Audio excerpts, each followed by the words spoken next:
Good morning to all of you.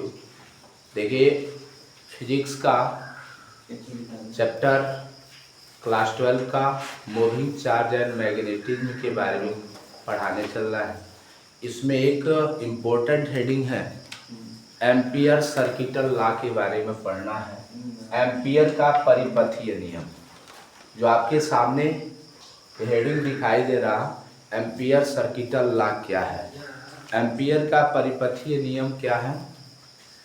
जिस तरह स्थिर वैद्युत गास संबंधी गास ने नियम दिया था, उसी से सदृश या चुंबकत्व के संबंध में एम्पियर साहब ने एक नियम दिया। किसी भी वैज्ञानिक का स्टेटमेंट अगर लिखना हो, जिस रूप में उसने नियम दिया था उसी रूप में उसको आप नियम को देंगे, तब जाकर वह नियम क्या होता है, बिल्कुल करेक्ट होता है। किसी भी वैज्ञानिक का नियम लिखना हो तो सबसे पहले उसका स्टेटमेंट हेडिंग डालिए।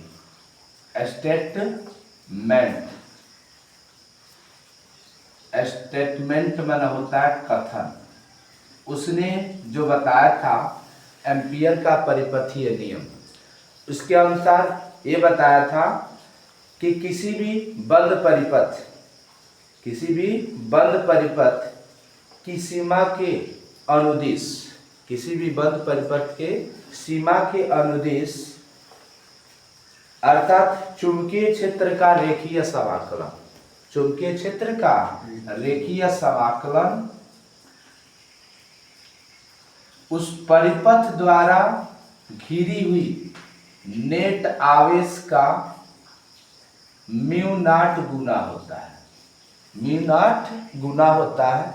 इसी नियम को हम एम्पियर का परिपथीय नियम कहते हैं। ये होता है इंटीग्रेशन, इसको line integration b into d I equal to I into mu not. इसको इस तरह भी लिखा जाता है, line integration b into d I equal to mu not into I. अब इसको कैसे प्रूव किया जाता है, ये एम्पियर का सर्किटल लॉ है। इस बार बोर्ड एग्जाम में आया हुआ क्वेश्चन था, ये एम्पियर सर्किटल लॉ क्या होता है, ठीक है ना। प्रूफ करने के लिए मान लीजिए आर रेडियस है और इसमें बहने वाली जो करंट है वह कितनी है, आई है, और इससे उत्पन्न होने वाला, इससे आर दूरी पर उत्पन्न होने वाला मान लीजिए चुंबकीय क्षेत्र है, वह कितना है, बी है। तो ये अनुदिश उत्पन्न होने वाला जो चुंबकीय क्षेत्र बी की जो वैल्यू होगी वह म्यू नॉट इंटू आई के इक्वल्स होता है, ठीक है ना जी। अब यहाँ पर इसको प्रूव करना होगा तो लिख सकते हैं, माना चुंबकीय क्षेत्र के अनुदिश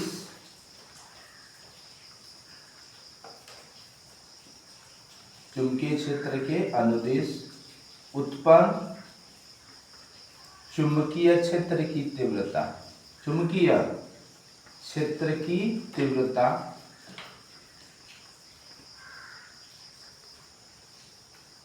बी, चुंबकीय क्षेत्र की तीव्रता बी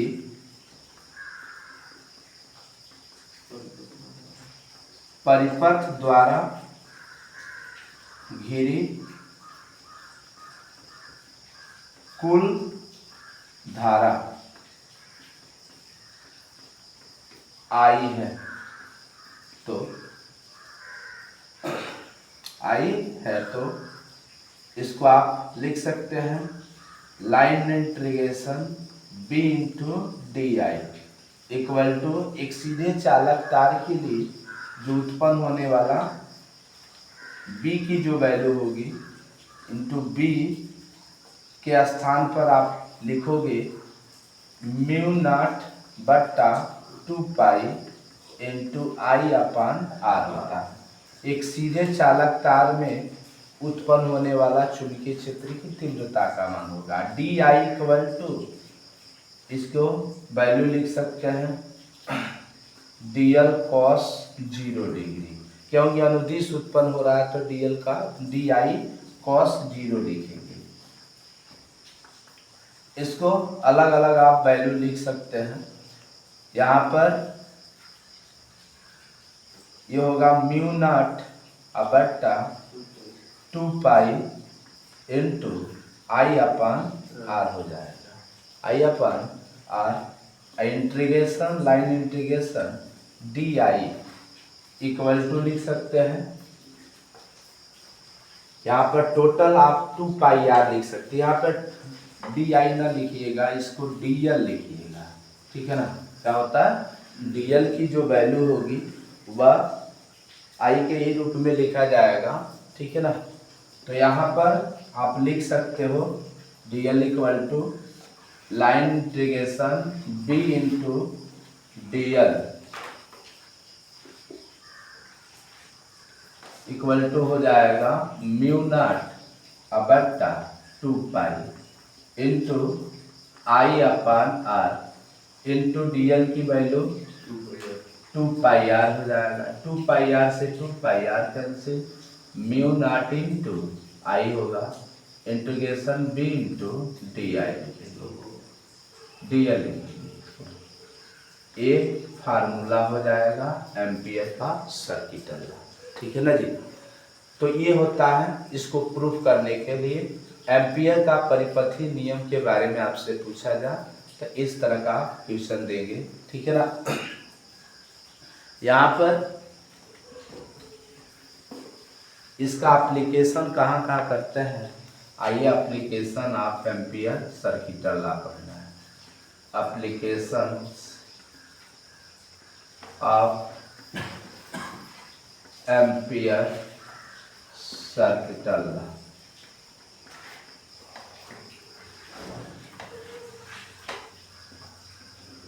एम्पियर के सर्किटल लॉ का जो एम्पियर परिपथी नियम के अनुप्रयोग कौन कौन से होते हैं। पहला नंबर का दे, एक सीधे चालक तार में उत्पन्न होने वाले चुंबकीय क्षेत्र की तीव्रता।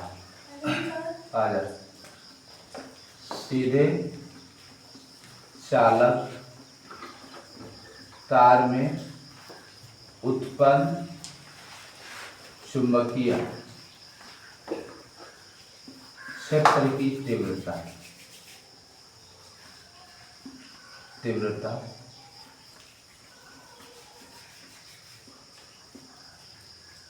इंड्यूस्ड मैग्नेटिक फील्ड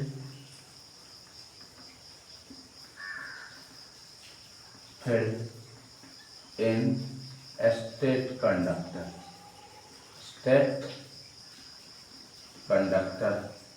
सीधे चालक तार में उत्पन्न होने वाला चुंबकीय क्षेत्र।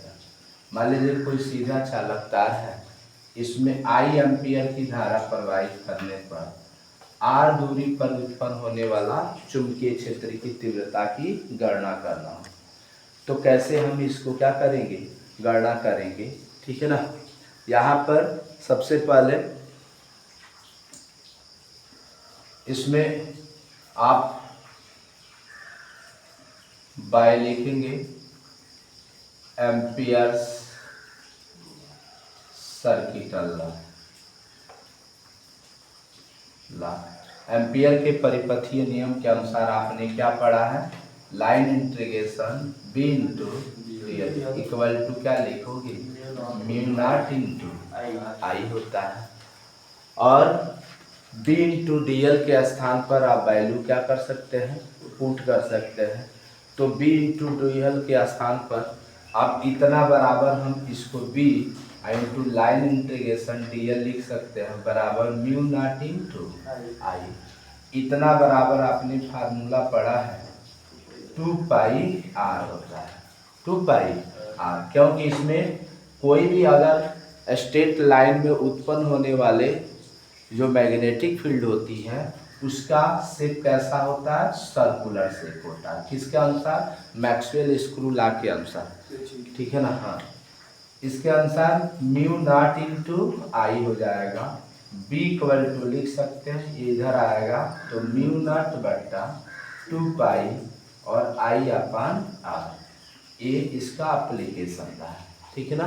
अर्थात किसी भी सीधे चालक तार हो, उस चालक तार से उत्पन्न होने वाला अगर चुंबकीय क्षेत्र की तीव्रता की गणना करना हो, इंटेंसिटी ऑफ द कर सकते हैं मैग्नेटिक फील्ड की गणना करना हो, तो mu naught upon 2 pi into I upon r लिख सकते हैं। अगर इसको 4 पाई करना चाहते हो तो म्यू नॉट बट्टा 4 पाई और यहाँ पे 2 आई अपान आर हो जाएगा, ठीक है ना। इस तरह का अभी first application of ampere circuital law बताएं। एम्पियर सर्किटल लॉ को स्टेटमेंट लिखेंगे, स्टेटमेंट के बाद उसको प्रूफ करेंगे, प्रूफ करने के बाद अगर पूछता है इसका एप्लीकेशन बताइए तो एक एप्लीकेशन या 2 एप्लीकेशन आप लिख लेंगे। मैं आशा करता हूँ कि एम्पियर सर्किटल लॉ आपको समझ में आया होगा। Thank you for watching.